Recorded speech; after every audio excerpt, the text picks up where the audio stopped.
శ్రీమాత్రే నమ. జయ గురు దత్తాత్రేయ నమ.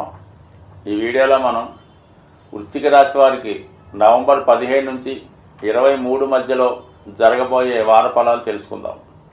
మరి ఈ రాశి వారికి ఈ వారం ఏర్పడినటువంటి గ్రహస్థితి వ్యక్తిగత సామర్థ్యాన్ని పెంచే విధంగా ఉండడం జరిగింది. ముఖ్యంగా దశమాధిపతి రవి రాశి అందే సంచరించడం అన్నది జాతకుడికి ఒక విధమైన కాన్ఫిడెన్స్ పెరుగుతూ ఉంటుంది.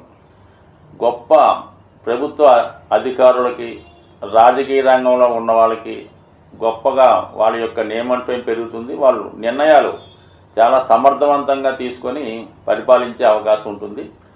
ఎవరికైనా సరే, ఏ విధంగా అయినా సరే ప్రభుత్వంతో సంబంధం ఉన్నటువంటి ఉద్యోగస్తులకి వాళ్ళ వ్యక్తిగత ఆదాయం పెరుగుతుంది. వృత్తిలో నిజాయితీగా వర్క్ చేస్తారు. వాళ్ళలో ఉన్నటువంటి టాలెంట్కి తగిన గుర్తింపు కూడా రావడం జరుగుతుంది. సో అలాగే మరి రాశి అందే లాభాధిపతి కూడా ఉండడం జరిగింది. అంటే ఈ విధంగా ఈ రాశి అందే ఏర్పడినటువంటి బుధాదిత్య యోగ ప్రభావం ఇది విద్యార్థులకి వాళ్ళలో ఉన్నటువంటి జ్ఞాపక శక్తి పెరుగుతుంది. నైపుణ్యంగా చాలా వ్యక్తిగతంగా వాళ్ళలో ఉన్నటువంటి ప్రతిభ పెరుగుతుంది. విద్యార్థులకు మంచి అవకాశాలు రావడం జరుగుతుంది. వాళ్ళు క్లాసులో నెంబర్ 1గా రాణించడం కూడా జరుగుతుంటుంది. అలాగే వ్యక్తిగతంగా ఎవరైతే ఉద్యోగం కొరకు ప్రయత్నం చేస్తున్నారో వాళ్ళకి ఉద్యోగ ప్రయత్నాలు ఫలిస్తాయి. అలాగే వీళ్ళు ఏదైనా ఒక పోటీ పరీక్షలో కానీ కాంపిటీషన్లో కానీ పాల్గొంటే వాళ్ళకి వాళ్ళ యొక్క సామర్థ్యానికి తగు విధమైనటువంటి గుర్తింపు, అర్హత కూడా వచ్చే అవకాశం ఉన్నది. సో ఈ విధంగా ఈ రాశి అందే ఏర్పడినటువంటి బుధాదిత్య యోగం వల్ల విద్యార్థులకి, నిపుణ యోగం వల్ల ఏంటంటే ఈ రంగంలో ఉన్నటువంటి టెక్నికల్ స్టాఫ్కి కానీ, వైద్య వృత్తిలో ఉన్నవారికి కానీ, ఏదైనా మంచి వృత్తిలో ఉన్న వాళ్ళకి ఇది బాగా రాణిస్తూ ఉంటుంది. మొత్తం మీద ఈ యోగ ప్రభావం వల్ల వృశ్చిక రాశి వారికి సామర్థ్యం పెరుగుతుంది. ధనం సంపాదించే టాలెంట్ కూడా పెరుగుతుంది. ఇంక దానికి అనుగుణంగానే ధనస్థానంలో శుక్రగ్రహ సంచారం, అంటే ఇది వాళ్ళలో ఉన్నటువంటి వాక్చాతుర్యం పెరుగుతుంది. వీళ్ళు చెప్పిన ప్రతి విషయాన్ని ఇతరులు అంగీకరిస్తూ ఉంటారు. మనీ యొక్క రొటేషన్ ఎక్కువగా పెరుగుతూ ఉంటుంది. ఒక విధంగా చెప్పాలంటే ఇది స్త్రీలకి చాలా అనుకూలించే అవకాశం ఉంది. వాళ్ళ యొక్క ఆకర్షణ పెరుగుతుంది. కుటుంబ విషయాల్లో ఎక్కువ శ్రద్ధ తీసుకుంటారు. వివాహ సంబంధించిన వేడుకలు జరిగే అవకాశం ఉంది. ముఖ్యంగా ఈ వృశ్చిక రాశి వారికి వివాహ ప్రయత్నాలు చేస్తున్న వారికి ఇది చాలా అద్భుతమైనటువంటి సమయం. ముఖ్యంగా సప్తమంలో గురువు, ధనస్థానంలో శుక్రుడు, అంటే 2, 7 మధ్య పరివర్తన ఖచ్చితంగా జాతకుడి యొక్క వ్యక్తిగతంగా జాతకుడికి కానీ, లేదంటే జాతకుడి యొక్క కుటుంబంలో ఉన్నటువంటి స్త్రీలకు, మగవాళ్ళకు ఎవరో ఒకరికి వివాహం జరిగే అవకాశం ఉన్నది. దానివల్ల కుటుంబ సభ్యులు పెరుగుతుంది, కుటుంబ సభ్యుల సంఖ్య పెరుగుతుంది. కుటుంబంలో ఎక్కువ బంధుమిత్రులు స్టే చేస్తారు. కుటుంబం అంతా సందడిగా సంతోషంగా ఉండే అవకాశం ఉంది. అలాగే సప్తమంలో గురువు ఉండడం వల్ల వివాహ వేడుకలు, అందరూ గెట్ టుగెదర్గా కలుసుకోవడం, సంప్రదింపులు, అప్పటిదాకా పరిచయం ఉన్నవారు వివాహం అనే బంధం ఏర్పడడం, ఇవన్నీ కూడా మరి వృశ్చిక రాశి వారికి మరి కుటుంబంలో ఏదో ఒక శుభకార్యం జరిగే అవకాశం ఉంది. అది ముఖ్యంగా వివాహం లాంటిది జరిగే అవకాశాలు చాలా బలంగా ఉన్నాయి. ఇక 4వ స్థానంలో శని భగవానుడు ప్రస్తుతం రుజుమార్గంలో ఉండడం వల్ల చాలా వరకు గతంలో ఉన్నటువంటి ఆస్తి తగాదాలు కానీ, కుటుంబ సభ్యుల మధ్య విభేదాలు కానీ చాలా వరకు పరిష్కరించబడతాయి. జాతకుడు కొన్ని సంతోషకరమైనటువంటి వార్తలు వినే అవకాశం ఉంది. ఏదైనా ఒక సమస్య ఉన్నప్పుడు అది పరిష్కారం అయిందనుకోండి, ఆటోమేటిక్గా జాతకుడికి సంతోషం కలుగుతూ ఉంటుంది. అది స్థిరాస్తి సంబంధించిన విషయాల్లో మీకు ఈ శుభవార్తలు లాంటివి వింటారు. అంటే చాలా కాలంగా మీ యొక్క స్థిరాస్తి ఎవరి ఆధీనంలో ఉండడం కానీ, అది మీరు పంపకాలు జరిగినప్పుడు కూడా మీ యొక్క అనుభవంలోకి రాకపోవడం వల్ల ఈ సమయంలో వారు మీ ఆస్తిని మీకు అప్పచెప్పడం, తద్వారా మీరు దాని మీద వచ్చే ఫలితాన్ని కూడా అనుభవించడం జరుగుతూ ఉంటుంది. సో ఈ విధంగా గత కొంతకాలంగా ఉన్నటువంటి స్థిరాస్తి సంబంధించిన సమస్యల నుంచి బయటపడతారు. వివాహ సంబంధించిన విషయాల్లో కూడా చిన్న చిన్న సమస్యలు ఉంటే వాటి నుంచి బయటపడే అవకాశం ఉంది. కుటుంబ విషయాల్లో కూడా చాలా అనుకూలత ఉంది. కుటుంబ అవసరాలకు తగినటువంటి ధనము సమకూరుతుంది. అలాగే మిగతా కుటుంబ సభ్యులు కూడా కుటుంబ విషయాల్లో సహకరించడం వల్ల మీ మీద కొంత ఆర్థిక భారం తగ్గుతుంది. అలాగే రాశిలో ఏర్పడినటువంటి బుధాదిత్య యోగం వల్ల జాతకుడు తన వ్యక్తిగత ప్రతిభ పెంచుకుంటాడు.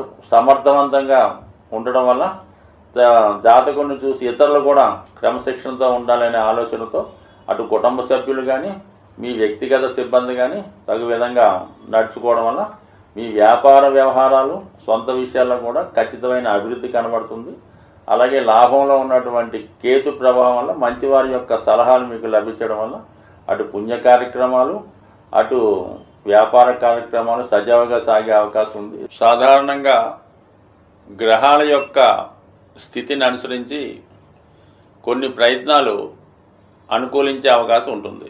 మరి ప్రస్తుతం కుజగ్రహం నీచ స్థితిలో ఉన్నప్పటికీ కూడా సహజ చతుర్థ స్థానంలో ఉండడం వల్ల చాలా వరకు భూముల యొక్క స్థిరాస్తుల యొక్క విలువ స్థిరంగా ఉండే అవకాశం ఉన్నది. ఆ కారణం వల్ల ఎవరైతే సొంత గృహం కొరకు ప్రయత్నం చేస్తున్నారో వాళ్ళకి రాబోయే 3 నెలలు చాలా అనుకూలించే అవకాశం ఉంటుంది. సో దానివల్ల ఎవరైతే సొంత గృహం కోసం ప్రయత్నం చేస్తున్నారో వాళ్ళు మరి రేపు మనకి ఈ నవంబరు 18వ తారీఖున వస్తున్నటువంటి సంకష్టార చతుర్థి ఆ రోజు విధి విధానంగా విఘ్నేశ్వరుణ్ణి గరికతో అర్చించడం, లేదంటే ఏదైనా దేవాలయంలో అక్కడ చేస్తున్నటువంటి పూజల్లో పాల్గొనడం, మరి కొన్ని దేవాలయాల్లో గణపతి హోమం, అలాగే సాయంకాలం పూట గణపతి యొక్క అభిషేకం 2 చేయించుకొని ఆ రోజు ఒక దీక్షతో మనం ఎలాగైనా ఒక గృహాన్ని కొనుక్కోవాలని సంకల్పంతో ఒక నిర్ణయాన్ని తీసుకొని ఆ రోజు నుంచి ఏంటంటే ప్రతి మంగళవారం మీరు సుబ్రహ్మణ్య స్వామి ఆలయాన్ని కానీ హనుమాన్ ఆలయాన్ని కానీ లేదంటే లక్ష్మీ నరసింహస్వామి ఆలయాన్ని దర్శించడం వల్ల మరి అలాగే కొంతమందికి ఏంటంటే భూములు చికాకులుగా ఉంటాయి. కొంతమంది ఆస్తి పంపకాలు అయినప్పుడు కూడా చేతికి రాకపోవడం, పెద్దవారు ఆస్తి పంపకుండా వాళ్ళ దగ్గరే ఉంచుకోవడం, మీ యొక్క స్థిరాస్తి ఇతరుల చేతిలో ఉండిపోయి మన చేతికి రాకపోవడం, అటువంటి వాళ్ళు భూసూక్తం అనే పారాయణ చేయించుకోవడం అనేది ఉంటుంది. అంటే మనకి మీరు యూట్యూబ్లో సెర్చ్ అయినప్పుడు ఈ భూసూక్తం అంటే వస్తుంది. అది తరచూ వినడం వల్ల కానీ కొంతమంది గృహంలో ఏదైనా పండితులతో పారాయణ చేయించుకోవడం వల్ల భూములపై ఉన్నటువంటి సమస్యలు తొలగిపోయే అవకాశం ఉంది. అలాగే ముఖ్యంగా ఎక్కువగా స్త్రీలకి ఏంటంటే మరి అద్దెల్లో ఉండి ఇబ్బంది పడడం కన్నా ఏదైనా చిన్నదైన సొంత ఇల్లు కావాలని కోరుకున్న వాళ్ళకి వాళ్ళు ప్రతిరోజు కూడా ఈ కార్తీక మాసం ఎలాగా ప్రతి వాళ్ళు కూడా సాయంకాలం పూట ఇంట్లో దీపారాధన చేస్తుంటారు కాబట్టి మరొక ప్రశాంతమైనటువంటి సాయంకాలం చక్కగా మొదలు పెట్టాలి. ఏంటంటే మణిదీప వర్ణన అనే ఇది కల్పం ఒకటి ఉంటుంది. అది ఒక పూజా విధానం. అంటే మణిదీప వర్ణన అని అంటే మన లలితా సహస్రనామంలాగా అది కూడా అమ్మవారి యొక్క గృహాన్ని వర్ణించే విధంగా ఉంటుంది. అది మీకు యూట్యూబ్లో దొరుకుతుంది, పుస్తకాల రూపంలో ఉంటుంది. దాన్ని ప్రతిరోజు విధి విధానంగా పారాయణ చేయటం వల్ల అంటే కేవలం స్త్రీలే కాదు మగవాళ్ళు కూడా ఈ మణిదీప వర్ణన పారాయణ చేయడం వల్ల అతి తొందరలో సొంత గృహం అన్నది ప్రతి ఒక్కరికి ఏర్పడే అవకాశం ఉంది. అలాగే నవగ్రహాలను పూజించేటప్పుడు కుజుడిని కూడా పూజించడం, కుజునికి సంబంధించినటువంటి స్తోత్రాన్ని పారాయణ చేయడం. అయితే ఎక్కువగా నవగ్రహాలని మనం పూజించేటప్పుడు అందరినీ కూడా సమానంగా అందరినీ ప్రార్థించాలి. అన్ని గ్రహాలకు సంబంధించినటువంటి స్తోత్రాలను కూడా పారాయణ చేయడం. అంటే కొంతమంది పర్టికులర్గా శని భగవాన్ని పర్టికులర్గా రవిని పూజ చేస్తారో ఆ విధంగా కాకుండా 9 మందిని సమానంగా పూజిస్తూ మీరు ఎవరి కొరకైతే ఆరాధిస్తున్నారో వారిని ప్రత్యేకంగా ఒక 18 సార్లు 40 సార్లు ప్రార్థించి మళ్ళా ఆ 9 గ్రహాలని మళ్ళా పూజించడం వల్ల ఆ గ్రహాల యొక్క అనుమతితో పర్టికులర్గా మీకు కుజగ్రహ అనుగ్రహం లభించే అవకాశం ఉంది. కాబట్టి ఇది ఏదైనా ఒక పూజ అనేది విధి విధానంగా పద్ధతిగా చేయడం వల్ల అది నమ్మకంతో చేయడం వల్ల ఖచ్చితంగా మీ యొక్క సంకల్పం నెరవేరే అవకాశం ఉంటుంది. స్వస్తి.